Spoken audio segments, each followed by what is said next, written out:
Hey guys, welcome back to the channel study portal academy पर आप सभी लोगों का एक बार फिर से स्वागत है। आज हम थोड़ा सा लेट हैं, तो आज की इस वीडियो में हम डिस्कस करने वाले हैं केवीएस का ऑर्गेनाइजेशनल सेटअप के बारे में। केवीएस क्या है, कैसे काम करता है, कब ये बना है, कौन कौन सी कमेटीज के थ्रू काम करता है, कौन कौन इसके मेंबर होते हैं, उन कमेटीज का क्या फंक्शन होता है और ओवरऑल ऑर्गेनाइजेशनल सेटअप क्या है, किस तरीके से जो इंटरनल वर्किंग है केवीएस की वो कैसे होती है। आज की इस वीडियो में हम वो देखने वाले हैं, तो वीडियो को अंत तक जरूर देखिएगा। और आपका कोई भी डाउट है, कोई भी सवाल है तो आप बेझिझक कमेंट सेक्शन में कमेंट कर सकते हैं। ठीक है, शुरू करते हैं आज की इस वीडियो को। इससे पहले हम 3 सीरीज और लेकर आ चुके हैं जिसमें हमने डिस्कस किया है कि किस किस टाइप के क्वेश्चंस पूछे जाते हैं और किन किन बातों का आपको ख्याल रखना चाहिए। अगर वो वीडियोस आपने नहीं देखी, आप नए हैं तो उन वीडियोस को भी आप जरूर देखें, आपका केवीएस इंटरव्यू में बहुत ही हेल्प मिलेगी। अभी के लिए फिलहाल केवीएस असिस्टेंट कमिश्नर की इंटरव्यू डेट आ चुकी है जो 10 अप्रैल से 13 अप्रैल और 17 अप्रैल से 20 अप्रैल तक है। तो आप जो लोग भी केवीएस असिस्टेंट कमिश्नर की तैयारी कर रहे हैं उन सभी को ऑल द वेरी बेस्ट। तो हम लोग जूम मीटिंग सेशन हमने शुरू की है, जो कल से शुरू की है। कल हमारा फर्स्ट जूम मीटिंग सेशन था जहां पर हम डिस्कस कर रहे हैं, आपको कुछ टिप्स की जरूरत है या आपका कोई डाउट है कि किसी क्वेश्चन में कैसे हम आंसर करें, क्या सिटिंग पोस्चर होना चाहिए, कैसे हमें आंसर करना चाहिए, कैसे फ्रेम करना चाहिए। तो आपको अगर उसमें कोई भी हेल्प चाहिए तो आप हमारी जूम मीटिंग जो है वो अटेंड कर सकते हैं। हमारा मोटिव था कि हम वीकली रखेंगे, लेकिन असिस्टेंट कमिश्नर की डेट नजदीक है तो इसलिए अभी फिलहाल 1 हफ्ते के लिए ये कंटिन्यू रहेगी हर रोज, जब तक केवीएस असिस्टेंट कमिश्नर के इंटरव्यू नहीं हो जाते। अगर आप हमारी इस मीटिंग में जुड़ना चाहते हैं तो आप हमें फेसबुक ग्रुप्स पर ज्वाइन कर सकते हैं, जिसका लिंक आपको नीचे डिस्क्रिप्शन बॉक्स में मिल जाएगा, वहां पर भी आपको ये लिंक मिल जाएगा। इसके अलावा आप हमें व्हाट्सएप पर आप अपनी डिटेल सेंड कर सकते हैं। हमारा हेल्पलाइन नंबर है 8447410108। इस नंबर पर आप अपना नाम, अपने शहर का नाम, अपना एग्जाम और साथ में जूम लिख के अगर आप सेंड कर देंगे तो हमें पता चल जाएगा कि आप जूम के पर्पज से जुड़ना चाहते हैं, तो हम आपको ब्रॉडकास्ट में ऐड कर लेंगे। लेकिन प्लीज उससे पहले इस नंबर को जरूर सेव कर लीजिएगा, क्योंकि अगर आप सेव नहीं करेंगे तो ब्रॉडकास्ट मैसेज आपके पास नहीं पहुंच पाएगा और एक इंडिविजुअल पर्सन को अलग अलग मैसेज करना लिंक के लिए दैट विल बी थोड़ा सा डिफिकल्ट। ठीक है, तो उसके लिए आप नंबर को प्लीज सेव कीजिए। साथ ही आप हमें सोशल मीडिया पर फॉलो कर सकते हैं, वहां पर आपको सारी अपडेट्स मिल जाती है। इसके अलावा आप कोई भी एग्जाम की तैयारी कर रहे हैं तो व्हाट्सएप के माध्यम से हम पूरी कोशिश करते हैं आपको उसकी हर एक अपडेट आपके मोबाइल पर मिलती रहे। आप हमारी ऐप डाउनलोड कर सकते हैं स्टडी पोर्टल एकेडमी। जो भी हम डिस्कस कर रहे हैं जूम मीटिंग में, वी विल ट्राई कि उसके रिलेटेड कोई पीडीएफ हो और कोई मटेरियल है तो हम उसको वहां पर फ्री मटेरियल सेक्शन में जोड़ सकते हैं। वो बिल्कुल भी पेड नहीं होगा, फ्री मटेरियल सेक्शन में आपको मिल जाएगा। जिस तरीके से मैंने कल केवीएस का एजुकेशन कोड भी अपडेट कर दिया था और उसी एजुकेशन के 2 चैप्टर हम स्टार्टिंग के आज यहाँ पर करने वाले हैं, जिससे हमें पता चलेगा कि केवीएस काम कैसे करता है, कैसे इसकी फंक्शनिंग है, क्या ऑर्गेनाइजेशनल सेटअप है। ऐप हमारी दोनों ही लिंक पर आपको मिल जाएगी, एंड्रॉइड पर भी अवेलेबल है और आईओएस पर भी अवेलेबल है और साथ ही एंड्रॉइड पर, दोनों ही प्लेटफॉर्म पर अवेलेबल है। लिंक आपको नीचे डिस्क्रिप्शन बॉक्स में मिल जाएगा। तो स्टडी पोर्टल एक वन स्टॉप सॉल्यूशन है फॉर ऑल टीचिंग एग्जाम्स। हम सिर्फ और सिर्फ टीचिंग एग्जाम्स पर फोकस करते हैं, चाहे आपका कोई भी लेवल हो, आपका PRT, TGT, TGT, vice principal, principal, assistant commissioner, finance officer, इन सभी के लिए हम आपकी तैयारी करवाते हैं। स्टडी पोर्टल पर आपको live batches, recorded batches, test series, interview batches और अगर आप सेल्फ स्टडी कर रहे हैं तो नोट्स भी बाय कोरियर के माध्यम से भेजे जाते हैं। अभी के लिए फिलहाल मैं बात करूं हमारे पास कौन कौन से बैच ऑन है।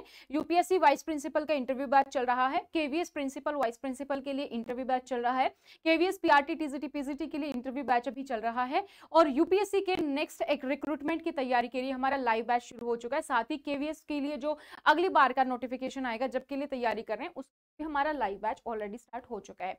आप हमारे साथ जुड़ सकते हैं हमारे ऐप के थ्रू या आप हमें डायरेक्टली कॉल करके इंफॉर्मेशन ले सकते हैं। तो अगर आप सेल्फ स्टडी कर रहे हैं तो आप हमारे हेल्पलाइन नंबर पर दिए गए पर इस पे कांटेक्ट कर सकते हैं। हावेवर इंटरव्यू ऐसा भी स्टडी मटेरियल प्रिपेयर नहीं है, ये कुछ है कि किस तरीके से हम मॉक इंटरव्यूज करते हैं अपने पेड बैचेस में। तो अब हम बात करते हैं केवीएस के बारे में। केवीएस स्टैंड्स फॉर केंद्रीय विद्यालय संगठन। हम इसको एक संगठन बोलते हैं कि केंद्रीय विद्यालय क्या है, एक संगठन है। जैसे अगर हम एनवीएस की बात करें तो एनवीएस को हम एक समिति बोलते हैं, इसी तरीके से केंद्रीय विद्यालय हमारा एक संगठन। ठीक है, संगठन was registered as a society under the Societies Registration Act KVS को एक सोसाइटी की तरह रजिस्टर किया गया है। और कौन से एक्ट के तहत? सोसाइटी रजिस्ट्रेशन एक्ट होता है, उसके तहत केवीएस को रजिस्टर किया गया है। कब इसको रजिस्टर किया गया था? 15 दिसंबर 1965 का। अगर इंटरव्यूअर आपसे पूछ ले, अगर आप केवीएस का आपके पास एक्सपीरियंस है ना, तो फिर आप मान के चलो कि केवीएस के बारे में आपको चीजें पता होनी चाहिए। बाय चांस अगर क्वेश्चन आ जाता है तो इट्स एक्सपेक्टेड आपको पता हो। वैसे भी जनरल इंफॉर्मेशन के लिए आपके पास केवीएस का एक्सपीरियंस है या नहीं है तो भी आपको पता होगा, तो एक प्लस पॉइंट है। तो केवीएस की अगर हम बात कर रहे हैं तो 15 दिसंबर 1965 को इसको एक्ट किया गया था। इसको जो है रजिस्ट्रेशन में इसका बेसिकली इसको रजिस्टर किया गया था केवीएस को 15 दिसंबर 1965 को। ठीक है, 1965 को कर दिया था। कब बना था ये? किसके द्वारा बना था? Formulated by obviously our government of India, GOI द्वारा बना था in the ministry of MHRD. MHRD को आप किस नाम से जानते हैं? कमेंट।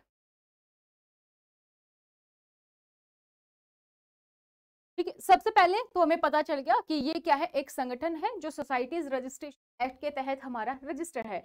उसके अलावा इसकी जो शुरुआत हुई वो 1965 में हुई, 15 दिसंबर को इसको रजिस्टर किया गया। ठीक है, अब इसका मिशन और विजन क्या है? किसी भी ऑर्गेनाइजेशन में आप इंटरव्यू देने जाएं, जरूरी है कि उसका मिशन और विजन क्या है तो आप आगे फुलफिल करने वाले हैं। तो केवीएस के मिशन और विजन की अगर हम बात करें, केवीएस का विजन क्या कहता है? KVS believes in imparting knowledge, values, and nurturing the talent, enthusiasm, and creativity of its students for seeking excellence through high quality education and endeavor. ये क्या कहता है हमारा? बाय चांस अगर मेरी स्पीड थोड़ी ज्यादा या कम हो, जैसा भी आपका फीडबैक हो, you can comment, we can work on that. ठीक है, तो केवीएस का विजन क्या है? केवीएस बिलीव करता है कि हमें क्या करना है? नॉलेज और वैल्यूज प्रोवाइड करना है। वैल्यूज भी देनी है, उनको ज्ञान भी देना है, उनको वैल्यूज भी प्रोवाइड करनी है, साथ ही साथ हाई क्वालिटी एजुकेशन जो है वो उनका विजन है। और बच्चों में क्रिएटिविटी, टैलेंट, एंथुजियास्टिक, इनको भी नर्चर करना, ये क्या है? केवीएस का विजन। तो फिर मिशन क्या है? To cater to the educational needs of student of transferable central government including defense, paramilitary personnel by providing a common program of education। सबके लिए कॉमन प्रोग्राम ऑफ एजुकेशन हो, जो बच्चों की एजुकेशनल नीड्स हैं उनको पूरा करें। ठीक है, सभी के लिए, डिफेंस भी है, पैरामिलिट्री पर्सनल, सभी के लिए। To pursue excellence and set up the pace in the field of school education. School education के फील्ड में वो अपना पेस सेट करें और एक्सीलेंस पर फोकस है। किसको फोकस है? एक्सीलेंस को भी करें, बहुत ही अच्छे से करें। To initiate and promote experimentation and innovations in education in collaborative with other bodies like CBSE and NCERT etc। ये क्या करें? अपना एक्सपेरिमेंटल जो लर्निंग है, इनोवेशंस है एजुकेशन में, उसको इनिशिएट करें, प्रमोट करें। और किसके थ्रू? सीबीएसई और एनसीईआरटी के थ्रू। तो यहाँ पर आपके बेसिकली दो क्वेश्चन और बन जाते हैं जो आपको पता होना चाहिए। एक तो एनसीईआरटी की फुल फॉर्म क्या है? National council of education research and training है। ठीक है, साथ ही ये एनसीईआरटी जो है, एनसीईआरटी का फंक्शन क्या होता है, और जैसे हमारे पास स्टेट में एससीईआरटी होता है, उसका फंक्शन क्या होता है, ये आपको पता होना चाहिए। So please note it down and Google it. उसके बाद आप सीबीएसई, हमारा केवीएस जो है किससे एफिलिएटेड है? सीबीएसई बोर्ड है। CBSE stands for central board of secondary education. CBSE body क्या करती है, क्या काम करती है, इसके क्या फंक्शंस हैं, कब बनाई गई, इसके बारे में भी आपको पता होना चाहिए। To develop the spirit of national integration and create a sense of independence among the children, जो बच्चे हैं उनके एक भारतीयता कि हम भारतीय हैं, ये भावना डेवलप करना, ये मिशन है केवीएस का। To provide, establish, endowed, maintain, control and manage schools, thereafter called the Kendriya Vidyalaya for children of transferable employees of Government of India, floating population, other including those living in remote, undeveloped location of the country, to do all acts and things necessary for conductive to promotion of such class। बच्चों की जो study है वो कभी भी रुके ना। Transferable, अगर जो किसी का ट्रांसफर हो जाता है तो बच्चों का भी ट्रांसफर की फैसिलिटी उपलब्ध है। ठीक है, वो सारी फैसिलिटी उपलब्ध है। तो बेसिकली एजुकेशन को नहीं रुकना चाहिए, उसको प्रमोट करना है कि किस तरीके से हम एक क्वालिटी एजुकेशन सबको प्रोवाइड कर सकते हैं। इसमें कुछ फीचर्स भी हैं कि केवीएस के रिलेटेड अगर हम फीचर्स की बात करें, सबसे पहले common text books and bilingual medium of instruction for all केंद्रीय विद्यालय, सभी केंद्रीय विद्यालय में आप देखोगे बाइलिंगुअल मीडियम है, हिंदी और इंग्लिश दोनों में ही पढ़ाया जाता है और सबके पास कॉमन टेक्स्ट बुक्स हैं। ऑल केंद्रीय विद्यालय आर एफिलिएटेड टू सीबीएसई, जिसको नहीं पता तो केवीएस हमारा किस बोर्ड से एफिलिएटेड है, सीबीएसई बोर्ड से एफिलिएटेड है, जो है central board of secondary education. यही वो बोर्ड है जो आपका सीटेट भी करवाता है एट द इनिशियल लेवल, जब आप टीचिंग के कदम रखना चाहते हैं। ऑल केंद्रीय विद्यालय आर को एजुकेशनल कंपोजिट स्कूल, सभी को एजुकेशनल है, कोई ऐसा नहीं गर्ल्स अलग है बॉयज का अलग है, को एजुकेशनल है ये सभी। Sanskrit is taught from 6 to 8, छठी से लेकर 8वीं कक्षा तक संस्कृत पढ़ाई जाती है। The quality of teaching is kept reasonably high by an appropriate teacher pupil ratio, PTR ratio पर सबसे ज्यादा फोकस किया जाता है। अगर अभी आप देखोगे, अगर मैं बात करूं डीओई की अगर मैं बात करती हूँ हाल, डीओई में आप देखोगे कि जब कोविड हुआ तो बहुत सारे बच्चे दिल्ली के प्राइवेट स्कूल से निकल के गवर्नमेंट स्कूल की तरफ आ गए, तो वहां पे जो पीटीआर रेशो है ना डीओई में इस टाइम पे सबसे वर्स्ट पीटीआर रेशो, एक क्लास में आपको 60 90 बच्चे तक वहां पर मिल जाएंगे पीटीआर रेशो की अगर हम अभी बात करें। बट केवीएस में इस चीज पर फोकस किया जाता है, इतना वर्स केवीएस में कभी भी आपको पीटीआर रेशो नहीं मिलेगा। तो टीचर पीपल रेशो कितना होना चाहिए, एप्रोप्रिएट होना चाहिए, इस बात पे फोकस किया जाता है। अगर बाय चांस स्टूडेंट ज्यादा है तो आप उसके लिए अलग से सेक्शन बनाओगे और कॉन्ट्रेक्चुअल टीचर की भर्ती कर लोगे, एडहॉक टीचर्स की भर्ती कर लोगे, परमानेंट अवेलेबल नहीं है तो, लेकिन पीटीआर रेशो पर फोकस किया जाता है, ये केवीएस का एक प्लस पॉइंट है। ठीक है, तो जो बात करते हैं हम केवीएस में क्या चीजें अच्छी हैं, तो वहां पे आप ये चीज भी ऐड कर सकते हो। ठीक है, फर्स्ट तो कोई क्वालिटी एजुकेशन पे फोकस है, किसी भी टीचर का ट्रांसफर हो रहा है तो बच्चों के लिए भी ट्रांसफर फैसिलिटी अवेलेबल है, क्वालिटी एजुकेशन पर फोकस किया जाता है, सभी के सभी स्कूल बाइलिंगुअल है, हिंदी इंग्लिश दोनों में पढ़ाया जाता है, संस्कृत छठी से 8वीं तक पढ़ाई जा रही है, सभी के सभी को एजुकेशनल है। ठीक है, सबको साथ लेकर चल रहे हैं, पीटीआर रेशो जो है वो रीजनेबली हाई रखा जाता है, जो क्वालिटी ऑफ टीचिंग है वो मिल सके उसके लिए पूरा पूरा ध्यान रखा जाता है। No tuition fees for boys up to 8th, girls up to 12th, SC/ST student and children of the KVS employee। कोई भी ट्यूशन फीस नहीं ली जाती, अगर बॉयज है तो क्लास 8 तक कोई ट्यूशन फीस नहीं होगी, गर्ल है तो क्लास +2 तक कोई ट्यूशन फीस नहीं होगी, SC/ST है या फिर केवीएस एम्प्लॉय के ही टीचर हैं तो उनसे भी कोई ट्यूशन पर नहीं ली जाती है। ठीक है, तो ये कुछ फीचर्स हैं केवीएस के जो अपने आंसर में यूज कर सकते हो। सबसे बेस्ट जो है वो है पीटीआर रेशो, ये वाला पॉइंट याद रखना, पीटीआर रेशो कभी भी केवीएस में इतना खतरनाक नहीं कि आजकल अभी दिल्ली के 3 टायर मैनेजमेंट होता है। अगर हम केवीएस की बात करें, सबसे पहले हमारा हेडक्वार्टर, एंड हेडक्वार्टर हमारा कहाँ है, न्यू दिल्ली है, और इसी हेडक्वार्टर में आपके इंटरव्यू होंगे। रीजनल ऑफिसेस क्या है हमारे, ये एक स्कूल क्लस्टर को मैनेज करते हैं, स्कूल क्लस्टर यानी कि ग्रुप ऑफ स्कूल्स को मैनेज करते हैं। जनरली यहाँ पर जो स्कूल क्लस्टर है वो कितना होता है, इसमें आपको 45 to 50 स्कूल्स का एक क्लस्टर होता है और उसको जो रीजनल ऑफिसेस है अलग अलग बनाए गए हैं। आई गेस अभी की अगर मैं बात करूँ तो अप्रोक्सीमेट 20 या मोर देन दैट है। ठीक है, और उसके बाद हमारे जो अलग अलग केंद्रीय विद्यालय हैं वो आ जाते हैं। जैसा मैंने आपको कल की क्लास में भी बताया था, केंद्रीय विद्यालय को हम एक मिनी इंडिया के नाम से जानते हैं। केंद्रीय विद्यालय को हम 2 नाम से जानते हैं, एक तो हम बोलते हैं कि केंद्रीय विद्यालय अपने आप में एक मिनी इंडिया है, सेकेंडली हम ये भी बोलते हैं कि ये हमारा एजुकेशनल लैब्स हैं, क्योंकि केवीएस विद्यालय की अगर हम बात करते हैं इसकी प्रेजेंस ऑल ओवर इंडिया है, साथ में आउटसाइड इंडिया भी है। तो जब भी एजुकेशन में कोई नई चीज आ रही है, कोई नया ट्रेंड है, कोई नई टेक्नोलॉजी है, कुछ नया इंप्लीमेंट करना है एज अ पायलट प्रोजेक्ट, हम सबसे पहले केवीएस पर इंप्लीमेंट, क्योंकि अपने आप में एक मिनी इंडिया है, बहुत सारे बच्चे यहाँ पर पढ़ते हैं, हर एक एरिया के बारे में हर एक जगह पर आपको मिल जाएंगे, लगभग हर एक स्टेट में आपको मिल जाएंगे, है ना। तो वहां पर बहुत ही अच्छे से ऑब्जर्व हो जाता है, अगर कोई चीज केवीएस में परफेक्टली वर्क कर रही है तो मतलब पूरे इंडिया में कवर करेगी। तो जैसे हम बोलते हैं ना कि एक कुछ भी हमें चीज अगर करनी है, इंप्लीमेंट करनी है, तो हम पॉपुलेशन में से एक सैंपल मान लेते हैं। तो ये सैंपल हमारा है केवीएस एजुकेशन के फील्ड में, जहां पर हमें देखना हो कि कोई नई चीज चलेगी कि नहीं चलेगी, कैसे ये वर्क करेगी, कैसे पॉजिटिव है pilot project we can run on the KVS. तो ये हमारा एजुकेशनल लैब है। तो अगर आप केवीएस ज्वाइन करते हो तो आपको बहुत सारी चीजें को यहाँ पर मिलती है कि क्या नया आ रहा है, कुछ चीजें ऐसी होंगी जो अदर स्कूल्स में आपको पता भी नहीं होगा कि एजुकेशन में ऐसा भी कुछ आया था, लेकिन केवीएस में तो आपको पता है कि आया था, इसके ये जो है बेनिफिट नहीं हो पाया उतना जो पर्पस था, या ये कौन हुए, तो इसीलिए हम दूसरी चीज पर मूव हो गए। तो यहाँ पर आपको सारी चीजें, दिस इज अ मिनी। तो कैसे है हमारे पास 3 टायर मैनेजमेंट है, we have headquarter, then we have regional offices and then we have the Kendriya विद्यालय।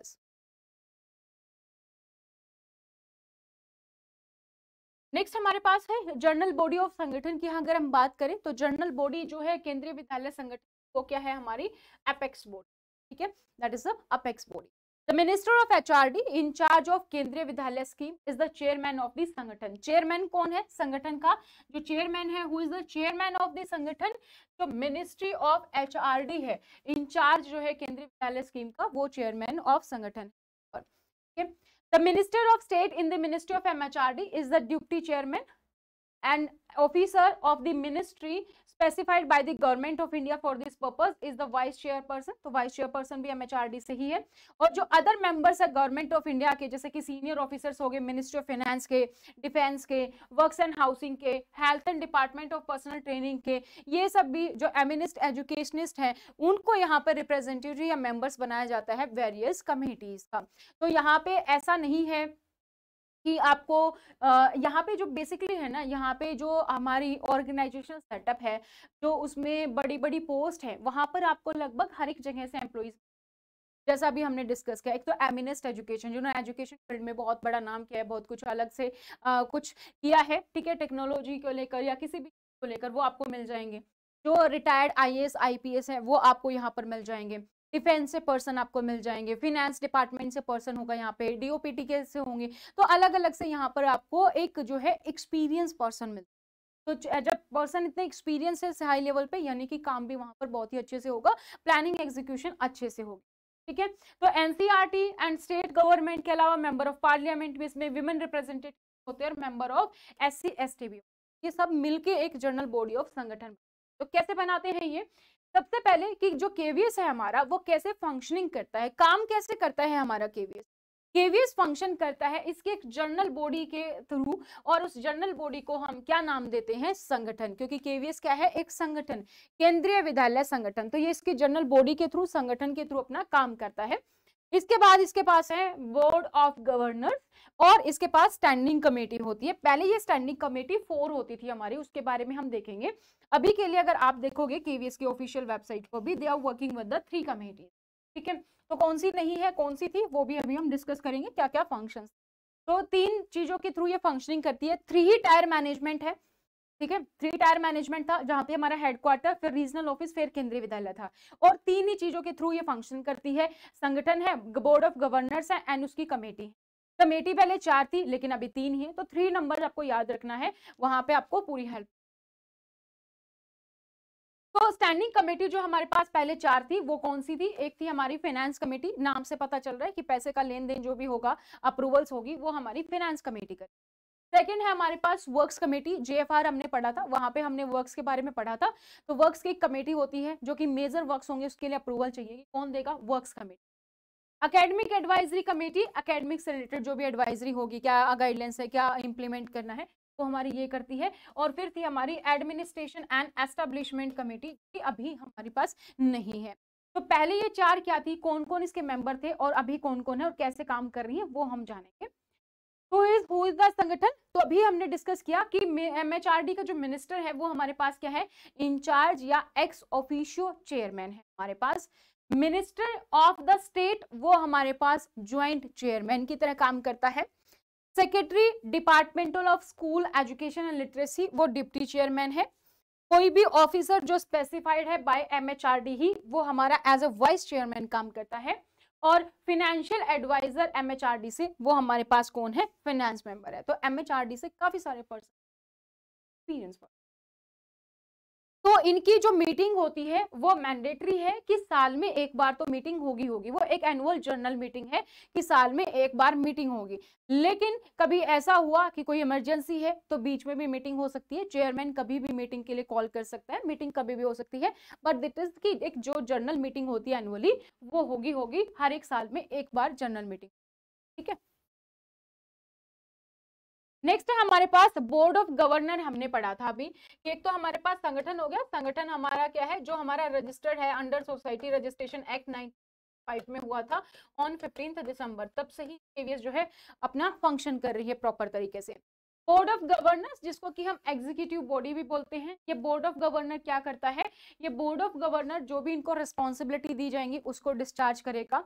जो भी हमारे मेमोरेंडम के फुलफिल है, ऑब्जेक्टिव्स हैं, उनको फुलफिल करेगा एमओए के, और जो भी इनके पास पावर्स है उनको एक्सरसाइज करेगा। That is the board of governors, जो कि एक एग्जीक्यूटिव बॉडी की तरह काम करता है। मीटिंग की जैसे मैंने आपको बताया कि जनरली मीटिंग साल में एक बार होती ही होती है, लेकिन अगर हम मीटिंग की बात करें तो 2 मीटिंग के बीच में जो गैप है वो 6 महीने से ज्यादा नहीं होना। एनुअल मीटिंग तो एक जनरल है, लेकिन 2 मीटिंग, अगर एक मीटिंग हो गई है तो विद इन 6 मंथ में एक मीटिंग और हो जानी चाहिए, उससे ज्यादा गैप नहीं होना चाहिए।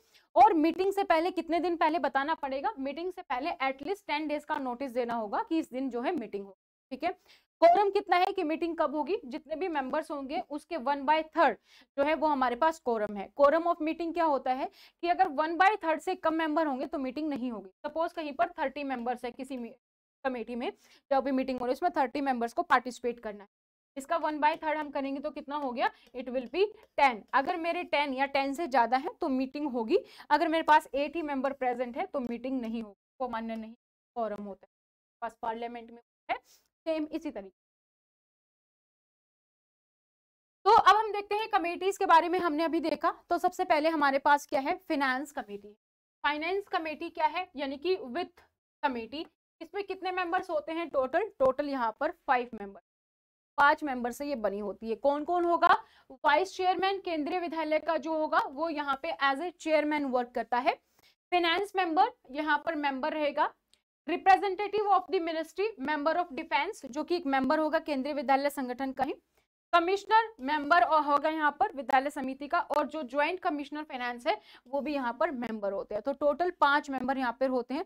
कौन कौन है, क्या याद रखने की जरूरत है इंटरव्यू पर्पज से, बिल्कुल भी नहीं, कोई ज्यादा जरूरत नहीं है कि आपको पता हो कि कौन कौन मेंबर है यहाँ पर। ठीक है, लेकिन क्या फंक्शन करती है वो आप आइडिया होना चाहिए आपको। तो फंक्शन क्या क्या करती है, पैसों की हम बात कर रहे हैं, फाइनेंस है तो पैसों की बात, यानी कि अकाउंट्स को देखना, बजट को देखना, कोई भी नया खर्च करना है तो अप्रूवल लेना, कोई भी मेजर काम करवाना है, मेजर वर्क करना है, कोई भी परचेज करनी है तो प्रपोजल यहाँ पर हमारे पास फाइनेंस कमेटी से।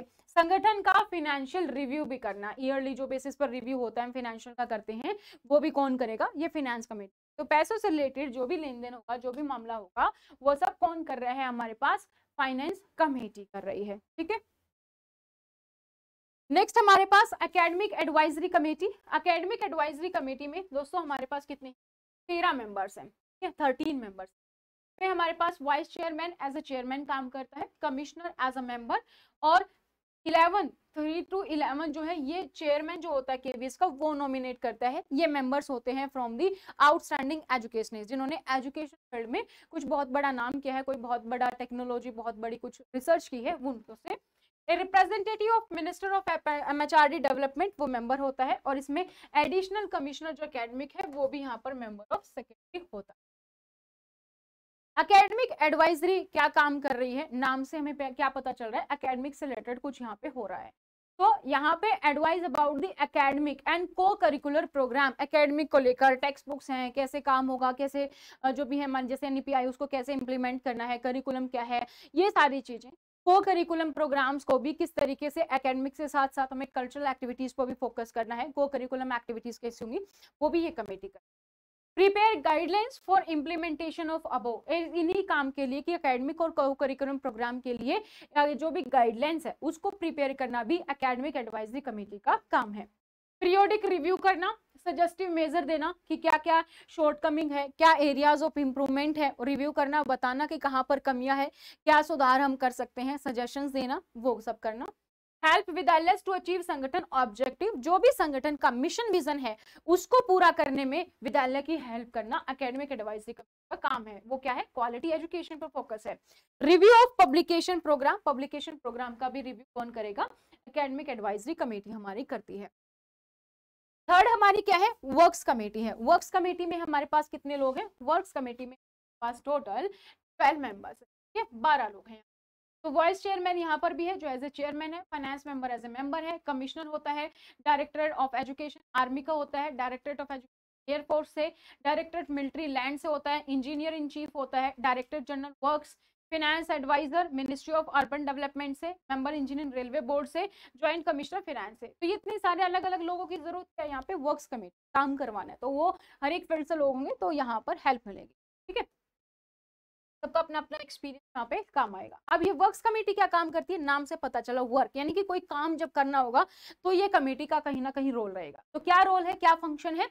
The function of the committee will be to advise the संगठन on the detailed program of the major works। ठीक है, जो भी मेजर काम करवाना है, हमने जीएफआर में हम पढ़ते हैं वर्क के बारे में, कोई भी मेजर वर्क रिपेयर है, कोई भी माइनर होता है रिपेयर, या मेजर होता है कोई नया ही कुछ बनवाना है, तो जहां पर भी मेजर वर्क होगा उसकी प्रोग्रामिंग, पूरा डिटेल प्रोग्राम क्या होगा, ये इस कमेटी का काम है कि वो सलाह देगी संगठन।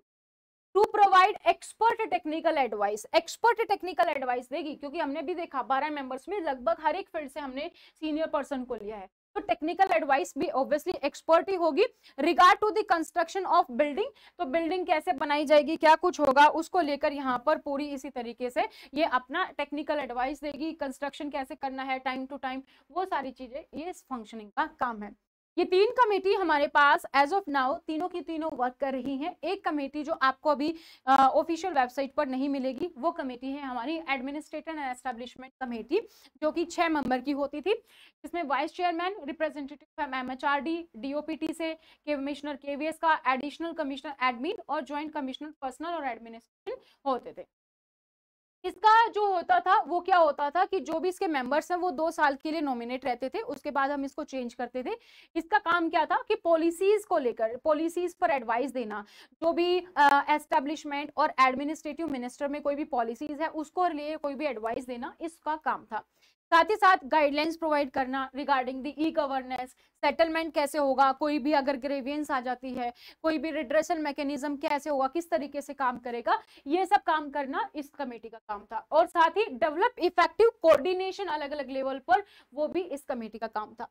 बट एज ऑफ नाउ आज की डेट में अगर हम बात करें तो वी हैव द 3 कमेटी जो केबीएस में काम कर रही हैं।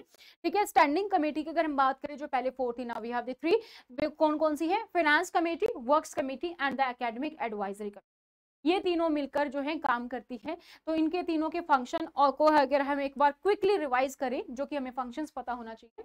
सबसे पहले अगर मैं बात करूं फाइनेंस कमेटी की, फाइनेंस कमेटी के बारे में, फाइनेंस कमेटी का सेम काम, अकाउंट्स को देखना, बजट एस्टिमेट्स को देखना, साथ ही साथ कंसीडर करना रिकमेंडेशंस क्या होंगी बोर्ड्स के लिए, कोई नया खर्च हो रहा है तो उस पर क्या रिकमेंडेशंस हैं, कैसे पैसा आएगा, कोई भी मेजर वर्क हो रहा है उसके अकाउंट्स को देखना। ठीक है, स्क्रूटनाइज करना कि रीअप्रोप्रिएशन स्टेटमेंट, एक वर्ड होता है अप्रोप्रिएशन और रीअप्रोप्रिएशन, जब आपने कोई काम करवाना है तो कितना एस्टिमेट है कि कितना खर्च आएगा, अब आपके पास अप्रूवल आ गया, अब आपके पास एक्चुअली में पेमेंट का डिटेल भी आ गया कि इतना इतना खर्च लगेगा, रीअप्रोप्रिएशन स्टेटमेंट।